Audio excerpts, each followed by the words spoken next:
olhar tenta esconder o que as mãos trêmulas insistem em denunciar. O trauma ainda não foi curado. Aos 32 anos, esta mulher não sente coragem de mostrar o rosto para falar do que viveu quando ainda nem tinha alcançado a maioridade. Mas resolveu não calar a voz, mesmo escondendo a identidade, para alertar outras mulheres. O ano era 2008, eu tinha 17 anos. Foi nessa época que ela conseguiu um emprego em um supermercado. O estabelecimento é um dos principais de Campina Verde, uma pequena cidade com quase 20 mil habitantes no Triângulo Mineiro. Um dia, enquanto limpava o local, ela foi abordada pelo dono com uma pergunta inusitada. Um dia aleatório ele só perguntou: qual que é o seu maior sonho? Aí eu falei: hoje o meu maior sonho vai ser comprar uma bis. Eu vou fazer um consórcio. Então eu falei assim. O interesse tinha um propósito: usar a informação para abusar da vítima. Ele veio me elogiando enquanto eu limpava a mesa, elogiou minhas mãos. E eu passei na parte de dentro do balcão para limpar a parte de gaveta, essas coisas. A hora que eu levantei, ele me prensou na parede. A hora que ele me prensou na parede, ele apertou o meu seio, começou a falar no meu a fungar no meu pescoço, a me apertar, a esfregar as pernas. Ele falava que me queria. Na hora que ele estava me agarrando, ele falou para mim: se você ficar comigo, eu te dou a sua bis. E aí eu comecei a gritar e pedir para ele me soltar, mas aí ele pediu para mim não gritar. Aí eu gritei de verdade. Uma das funcionárias ouviu, ele me soltou e eu saí correndo. A vítima decidiu não contar para ninguém. Em vez disso, preferiu deixar o assédio no passado e se mudou de cidade. Ela acreditava que não conseguiria mais nenhum emprego, porque ele mancharia a imagem dela para outros empregadores. Eu, na época, não contei para ninguém. Meus pais veio a saber um mês atrás. Eu nunca tinha contado para ninguém. A partir daquele dia, eu passei a... se eu visse ele de longe, eu já cortava a volta. Porque ia me dando não sei explicar, um negócio dentro de mim que... eu ficava desinquieta. Eu não consigo, né, ficar no mesmo ar que ele tá, sabe? Então eu evitava. Porque eu lembrava, eu sentia aquilo tudo de novo. Na época, os meus pais eram muito bravos, sabe? Aquelas pessoas mais antigamente, muito severas, assim. E eu, com medo do meu pai fazer besteira, eu não falei nada, eu preferi ir embora.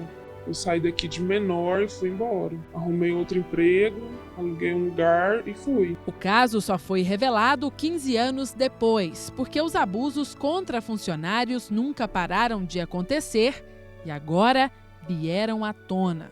As investigações começaram a partir da primeira denúncia. Uma adolescente de 17 anos tinha acabado de realizar o sonho de ter o primeiro emprego. Ela tinha sido contratada pelo homem.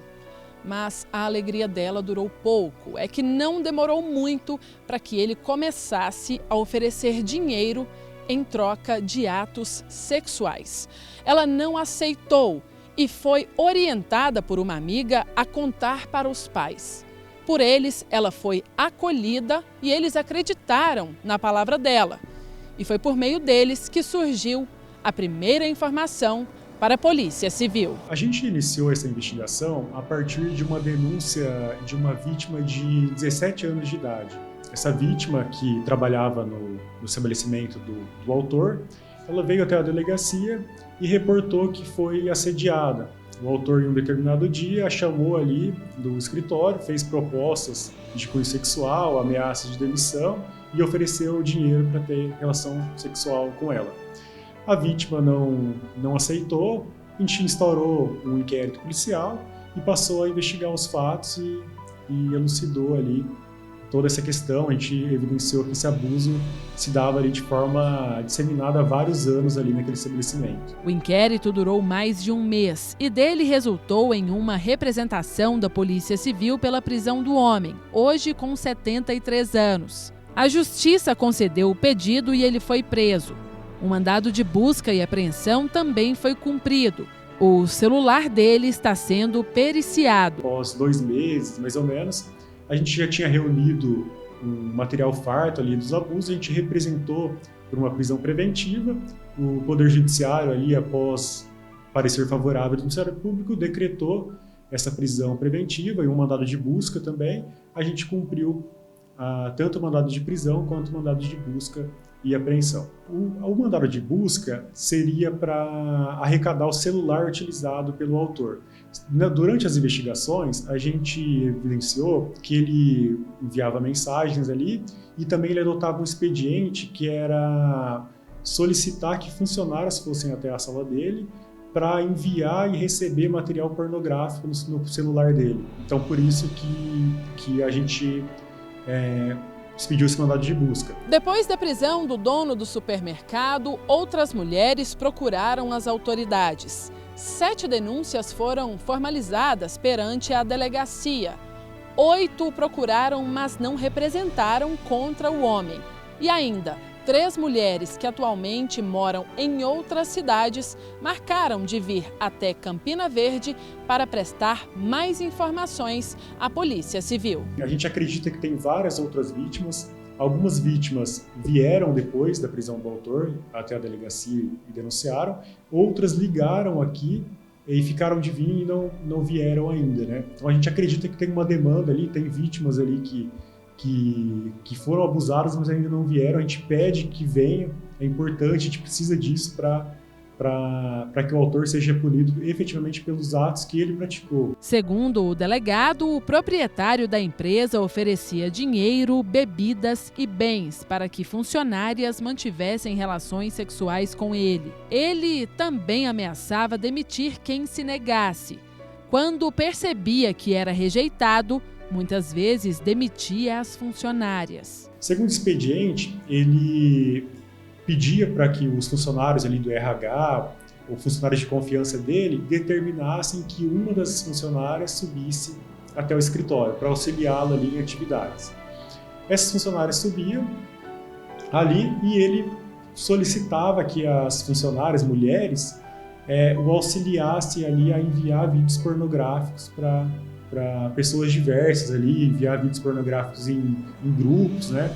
Esse relato aconteceu mais de uma vez ali pelas vítimas durante o inquérito. Então, por isso que a gente representou pela busca também, para ver o que tem nesse celular, qual que é a extensão, né, desses atos dele. O idoso foi indiciado por 3 tipos de crimes contra a dignidade sexual. Um deles era assédio sexual, que era quando ele se aproveitava da posição de chefe e da vulnerabilidade das funcionárias para satisfazer desejos com elas. Também importunação sexual, que era quando ele passava as mãos e encostava nelas, sem a permissão das mesmas. E ainda por tentativa de estupro, que era quando ele tentava forçar atos sexuais, que só não aconteciam porque as vítimas fugiam. Ele utilizava da condição ali de patrão, ali, né, de empregador, de dono do estabelecimento, para conseguir favores sexuais às vítimas. Então, tem relatos de diversas formas. Em um dos relatos, ele ficava observando as vítimas trabalharem com conteúdo sexual, né, com caráter sexual, as vítimas ficavam constrangidas com isso, ele ficava da janela. Ele chamava as vítimas com frequência no estabelecimento dele, ele já é um autor idoso, ele dizia para as vítimas que gostava de moças mais novas, né? Ele também fazia ofertas de dinheiro ali reiterada para essas vítimas para ter relação sexual, fazia ameaças ali de demissão, ameaças de que não estava gostando, que ela não cedesse ali as tentativas dele. O homem está preso em Itapajipe, cidade que fica a mais de 80 quilômetros de Campina Verde. Sob suspeita de também ter cometido infrações no âmbito das leis trabalhistas, a polícia acionou o Ministério do Trabalho para também investigar a conduta do empregador. A investigação já foi concluída, né? O autor foi indiciado e o inquérito policial foi enviado à Justiça, segue ali sobre a coordenação do Ministério Público e do Poder Judiciário, né? Ele vai ser processado, né? E a Justiça vai dar a palavra final.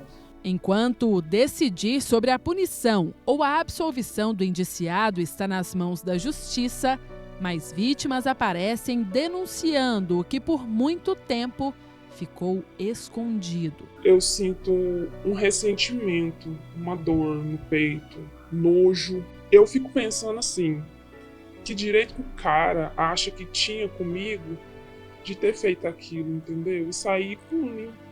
Ele saiu tranquilamente, como se nada tivesse acontecido. O funcionário não vai ficar do meu lado.